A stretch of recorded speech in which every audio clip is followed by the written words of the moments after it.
In the beginning, before mortals were gifted, fires before Zeus in the Olympians or Kronos in the Titans, before the creation of the earth, there was nothing but the great void known as chaos, and who and was chaos you as well. She was a conscious void nothingness. Before all the matter came into existence, she was the first immortal.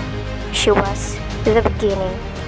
One moment, chaos was still, but in the next, she began to quake. The roar of the rumbling void grows larger and larger ripples of energy were constantly released as all existence shook. But suddenly, everything stopped and the void became silent. Then, there was a flash, an enormous explosion encased. The void blasted outwards, and emerging from that explosion was the first generation, the primordial. This was the beginning of God and goddesses, the beginning of epic heroes and ferocious creature, the beginning of Greek mythology. Gaia, the primordial goddess of the earth, was the first to emerge from the chaos, a dark-skinned woman covered in plants, with a large blossom and green hair filled with thorns. Gaia studied her surroundings immediately after her emergence and discovered nothing. So, she began to build her new home by encircling herself with dirt. The jungle plants flourished and covered the surface of your bath dirt, which grew larger and larger. This war was Gaia's new form.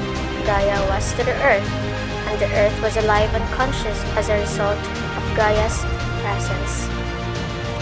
Tartarus, the primordial god of the pit, was the next to emerge from chaos, a dark-skinned man with rough diamond-like skin. He looked at the earth and decided that the deepest part of it would be his home. So, he dug a massive cavern deep beneath it. This pit was surrounded by solid stone and mineral walls, with a ceiling covered in dropping stalactites the size of trees, and the floor was carpeted with jagged stone hills and magma rivers. Tartarus merged with his creation, placed with his new home. This pit, named after its creator, the Torch of Tartarus, would go on to become the worst possible location in all of Greek mythology. The third person to emerge from the chaos was a light-skinned woman with black hair twinkling with a tiny white lights and two black wings that gleamed as brightly as her hair. This woman was Nyx, the night's primordial goddess, and the last immortal emerged from the palace. A moment later, he was a man completely covered in shadow, with no trace of his skin visible on his back, and two black wings, leaking a shadow with mist. With a rebel sudden appearance, Nyx's eyes quickly found his stare, and that glance was the first spark of something we mortals would always yearn for: love. While Nyx and Arabis were exploring their love, Gaia was lonely and so decided to bring new life to the earth without any father. Gaia first gave birth to a fully formed man who stood 8 foot tall. He had white hair that flowed like the wind and a great white beard groomed to perfection. He was fit, strong, and ridiculously intimidated. This man was Ernest, primordial god of the sky. Once out of Gaia's womb, Uranus began to form a dome that encircled the earth. It was light blue in color and stretched many miles away. The sky finished forming. Ernest took deep breath and blew out of his lungs came the very air that all life would someday breathe. Satisfied with his work, he fused with the skies so he could watch all of those below and next to be born. To Gaia was a battle of invisible nature spirits.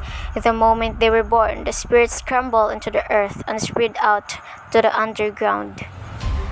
Moments later, the earth began to shake all over the world. Great piles of dirt were emerging out of the earth. These piles were humongous as they reached for the newly formed sky, and the invisible spirits were now visible to the entire world, and they called themselves the Orion.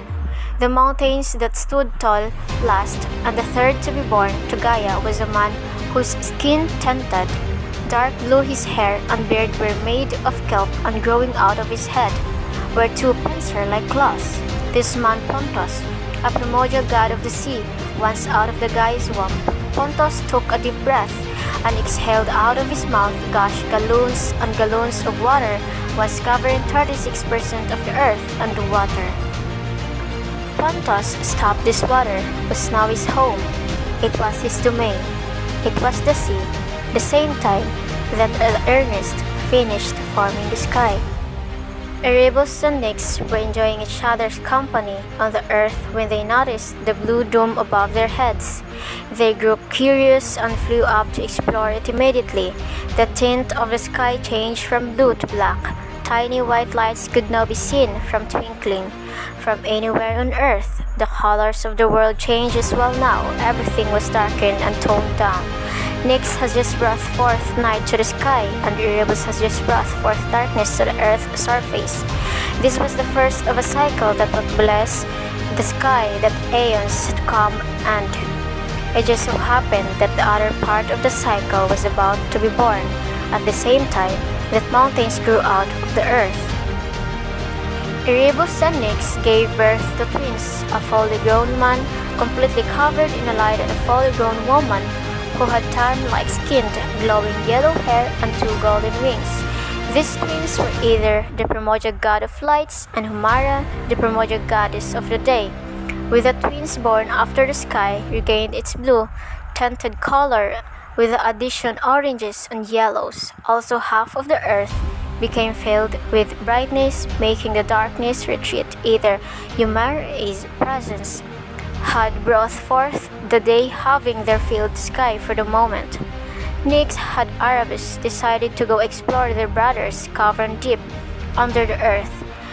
The added bonus of continuing the explore their love in a more private area was observational. With their leave, the Tartarus later sky absorbed the light of the day, enjoying the openness and freedom of the sky. Either decided he wouldn't make a home at the sky's peak. There, he created a barrier which divided the highest point of the sky from the rest. Air from this part of the sky was not only meant for immortals to breathe from here, either could shine all of his light down towards the earth. He called this area the upper air. The apple didn't fall apart from the tree for either Arimara. Like their parents, they had to fallen in love and were about to bring new life to the earth at the same time that Gaia gave birth to Pontos. Either Arimara gave birth to a woman with green-blue skin. Her hair was covered in kelp, and growing out of her head were two orange pincer-like claws.